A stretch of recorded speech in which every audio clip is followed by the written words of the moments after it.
헤이 돈TV 시청자 여러분 안녕하십니까, 이용돈입니다. 오늘 3월 28일 토요일 오후 시간에 이렇게 영상을 만들고 있습니다. 자, 오늘은 페이첵 프로텍션 프로그램에 대해서 소개하려고 이렇게 카메라 앞에 앉았습니다. PPP라고 줄여서 얘기하겠습니다. SBA에 대한 것도 제가 말씀을 드렸었고 했지만 SBA 재난기금 융자하고는 또 다른 결입니다. 일단 누가 신청할 수 있는지에 대해서부터 말씀드리겠습니다. 일반적으로 500명 이하 직원 규모의 기업 또는 비영리 단체는 대출을 받을 수 있습니다. SBA 재난기금 융자랑 같은 조건이죠. 그런데 기업에게만 제한되지 않고요. 자영업자도 가능한데요. 예를 들어 차량 서비스 드라이버도 지원할 수 있다는 얘기죠. 대출자는 2월 15일 이전부터 사업을 하는 상태였어야 하고요. 직원 급여, 급여세 또는 계약금을 지급했어야 자격이 된다는 거. 이거 꼭 명심하셔야 되겠고요. 얼마를 대출받을 수 있는지를 보면은 1월 1일부터 2월 29일까지 직원에게 월급을 지급한 금액에 따라 기업은 최대 $10,000,000까지 또 최대 4% 이자율에 받을 수 있습니다. 대출받는 기관은 어디냐고요? SBA 재난기금 융자가 saba.gov에 들어가셔서 신청하실 수 있는 것과 달리 대출금은 중소기업청에서 보장된 은행, 신용협동조합 또는 타 대출기관으로부터 제공이 되는 것이고요.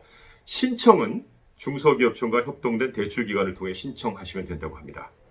대출 과정이 생각보다 굉장히 짧습니다. 많이 놀라실 텐데요. 다음 주부터 당일 처리될 수 있고요. 이럴 경우 24시간 내에 서명하는 즉시 대출금이 나갈 수 있습니다. 그럼 이 페이첵 프로텍션 프로그램의 올바른 사용법이 궁금해지는데요. 이 PPP를 통해 대출받은 중소기업은 반드시 다음 사항에 사용을 하셔야 됩니다. 일단은 페이롤 코스트가 되겠죠. 인건비요. 직원 월급, 급여, 유급휴가, 병가, 육아휴직, 퇴직금, 퇴직연금, 또 보상금에 또 주 또는 지방세금, 보상금에 대한 주 또는 지방세금, 그리고 그룹 헬스케어 베네핏과 관련된 비용, 예를 들면 그룹 헬스 인슈런스 낼 때 인슈런스 프리미엄 내는 거 있죠. 보험료. 그리고 직원 커미션, 모기지 금리, 렌트에는 임대차 계약, 유틸리티 또는 다른 부채에 대한 이자 포함까지 다 이 PPP 대출금으로 사용하실 수가 있겠습니다. 일단 대출은 일단 10만 불 이상의 월급을 주는 데 쓰여서는 안 됩니다. 이번 대출은요. 네. 돈 많이 받으시는 분들은 역시 해당이 없다는 얘기죠. 그리고 여기에 다른 조건 사항도 좀 보겠습니다.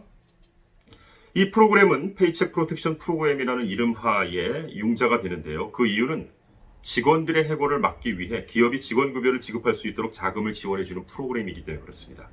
이 프로그램을 통해 주어진 대출은 의도된 목적에만 쓰였다면 대출금 상환이 감면됩니다. 내가 대출받은 금을 의도된 목적, 여기서 대출금 올바른 사용법이라고 나온 가이드라인대로만 쓰면 돈 안 갚아도 된다는 얘기입니다. 그걸 loan forgiveness라고 합니다. loan forgiveness. 대출을 받은 사업체가 평균 인력 규모를 유지하는 한 발생한 이자만 상환하면 되고 대출금은 결국 보조금처럼 돼버리는 거죠. 페이첵 프로텍션 프로그램입니다. 주요 사항이 몇 가지 있는데요. 대출받은 첫 8주 기간 동안 다음 주부터 이게 승인되면 당일날 나온다 그랬죠. 감면받을 페이첵 프로텍션 프로그램 대출금은 대출금의 실제 금액을 넘어서는 안 되고 그 넘어서 지불한 거는 감면 대상은 아닙니다. 감면 요건에 합당하려면 직원을 모두 유지해야 하고요. 전년도 급여의 75% 이상을 직원에게 지불해야 합니다. 근데 이제 이게 직원을 모두 유지해야 한다는 걸 뭘 기준으로 하느냐가 또 궁금하죠. 자, 그렇다면 잘 보십시오. Loan Forgiveness 기간 동안 직원 평균 수가 Loan Forgiveness 기간이 첫 대출받은 8주라 그랬죠. 그러니까 이번 8주 동안 오늘 받았다면 지금부터 8주 동안의 직원 숫자가 첫 번째 2019년 2월 15일부터 2019년 6월 30일 그 사이에 있던 직원 평균 수랑 비교해야 되고 아니면 두 번째 2020년 1월 1일부터 2020년 2월 29일 동안의 직원 평균 수. 그러니까 둘 중에 하나를 택할 수가 있는 겁니다. 첫 번째 말했던 기간과 두 번째 기간에 말했던 기간과 지금 받은 이후에 8주 동안 Loan Forgiveness 기간 동안의 직원 평균 수를 이제 서로 대조하는 거죠. 그래서 직원 평균 수보다 적으면 감면받을 수 있는 대출 금액이 크게 줄어드는 겁니다. 그러니까 이게 무슨 얘기냐면 고용주에게, employer에게 이번에 코로나 사태로 인해서 해고된 직원을 재채용해라 이런 얘기가 되는 겁니다. 그래서 이전에 해고된 근로자를 고용하는 고용주는 요 그 loan forgiveness 기간이 시작될 때 급여 지불 총액이 감소된 것에 대한 처벌을 받지 않습니다. 왜냐하면 다시 하이어를 했기 때문에 바로 돈을 지불하진 않잖아요. 다시 일을 하기 시작하면 일정 기간 동안 일을 하기 때문에. 그래서 페이롤이 줄어들었다고 하는 것에 대해서는 어떤 처벌도 있지 않다. 불이익이 없다. 단 숫자는 맞아야 되겠죠. 네. 자, 대출 조건이요. 페이첵 프로텍션 프로그램 대출 조건은 지난 12개월 동안 기업의 월 평균 급여 비용의 250%에 달할 수 있습니다. 단 1,000만 달러를 초과하지 않아야 하고요. 앞서 말씀드렸듯이 10만 불 이상 월급은 급여 비용으로 인정되지 않고요.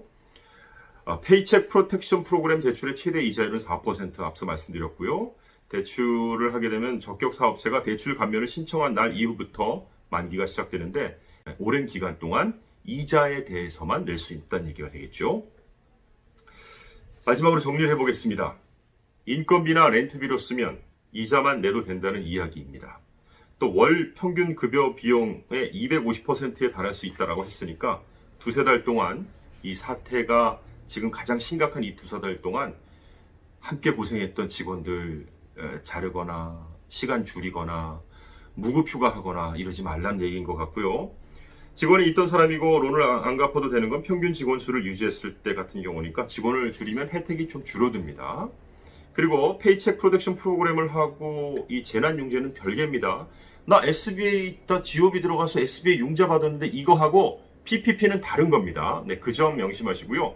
둘 다 신청하실 수는 있는데 원금이 삭감될 수 있는 건 조금 다를 수가 있습니다. 둘 다 신청했을 경우에는. 하지만 저는 이 신청을 받거나 신청을 하는 전문가 자격은 아니기 때문에 여러분께 이런 게 있다는 걸 소개해 드렸고요. 이런 프로그램 놓치지 마시기 바라겠습니다. 오늘 LA 돈TV는 여기까지입니다. 대단히 고맙습니다.